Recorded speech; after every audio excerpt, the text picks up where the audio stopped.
Hello everyone, it's me, Drat Kitty. After the little mishap with my last account, Drat Kitty 101, I figured I would create an all-new channel solely based on whatever I wanted it to be. For today's video, I decided to make a video on Tony Awards, the history of the award. So, here goes nothing. What is a Tony Award? A Tony Award is an award given to the Broadway productions and performances based on how well their production or performance is. To sum it up shortly, it's basically the Oscars, but for theater productions. How are Tonys chosen? I hear you asking down in the comments below. That's right, I see you, Derry. Anyways, the Tonys are chosen by the approximate amount of 831 eligible voters, a number that fluctuates slightly from year to year. These include voting members of the Broadway League and the Board of Directors and designated members of the Advisory Committee of the American Theater Wing, along with members of the governing boards of Actors Equity Association, the Dramatists Guild, SDC, the Stage Directors and Choreographers Society, United Scenic Artists, and the Association of Theatrical Press Agents and Managers. Now it's time for some history. The Tony Awards originally got their name from a woman named Antoinette Perry. That's right, you heard me, a woman named the Tony Awards. Isn't that amazing? Anyways, the reason they are called Tony Awards and not Antoinette Awards, even though originally they were called the Antoinette Perry Awards, however, it's just easier to say Tony Awards.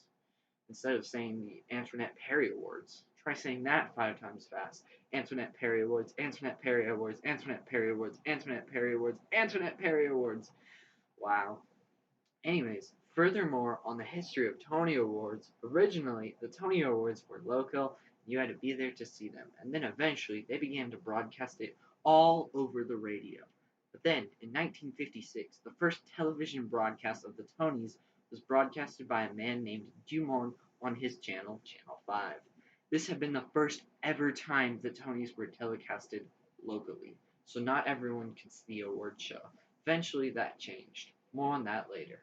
Another thing that I could talk about is the Tony Gala, which is basically a big potluck that they had before the award show began. These were originally all held anywhere they could. Eventually, this gala was to start being presented in ballrooms of hotels. Some of the most famous places they were held were the Plaza, the Waldorf Astoria, and the Astor. Unfortunately, this changed when the chairwoman of the wing tragically and untimely died. The event space was changed from the ballrooms to the Rainbow Room in New York City in the year 1966, thus leading to the subduing of the ceremony until the early afternoon for the first time ever. Along with the date change, the Tonys was held without any entertainment at all, so this year was kind of bad and boring, you think?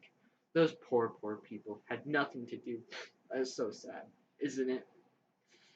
The following year, the Tonys were once again held as a gala affair, except this year had a key difference. This year, the president of the Tony ceremony had changed to a new woman by the name of Isabel Stevenson.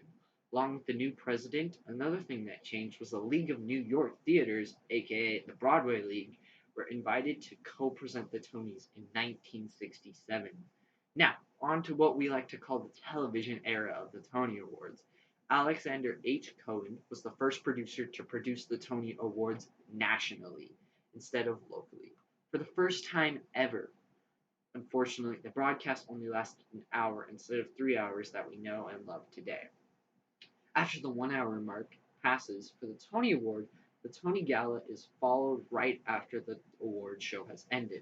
Along with the national broadcast of the Tony Awards, another thing that happened to the Tonys in 1967 is the location of the Tony had changed yet again, from a ballroom to a Broadway theater in New Haven, Connecticut, known as the Shubert Theater.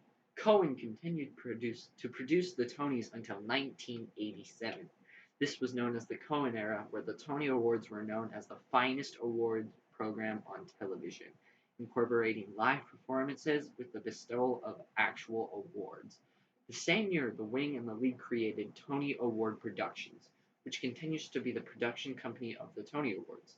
Something that is worth mentioning is CBS decided to be the channel that the Tonys would be airing on in 1978, and to still be aired on CBS to and through the 21st century, the New Age Tony Awards. In 1997, the Tony Awards celebrated a milestone. This milestone was that for the first time ever, the Tony Awards moved away from Broadway and started to include music awards. When and where's the Tony Awards? Well, my dear friends, the Tony Awards ceremony is shown each June except when the Tonys took a weird turn and decided to start showing the awards show not in June in 1977 and 2010 for some odd reason. Furthermore, the Tony Awards began and to be held not in ballrooms of Broadway theaters, but in New York's Radio City Music Hall.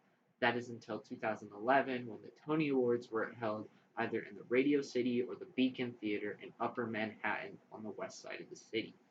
Tonys in the 21st century. The Tonys continue to grow and get a bigger fan base each year with the creation of the website that I am getting most of my information from, known as TonyAwards.com.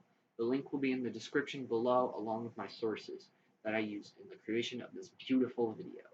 Also, the Tonys all have social media presence including Facebook, Instagram, Twitter, YouTube, Snapchat, and various other platforms that I won't go into right now.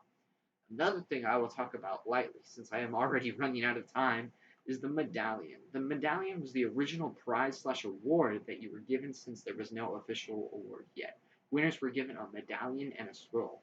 Then in 1949, the Designers Union, United Scenic Artists, sponsored a contest for a suitable model for the award.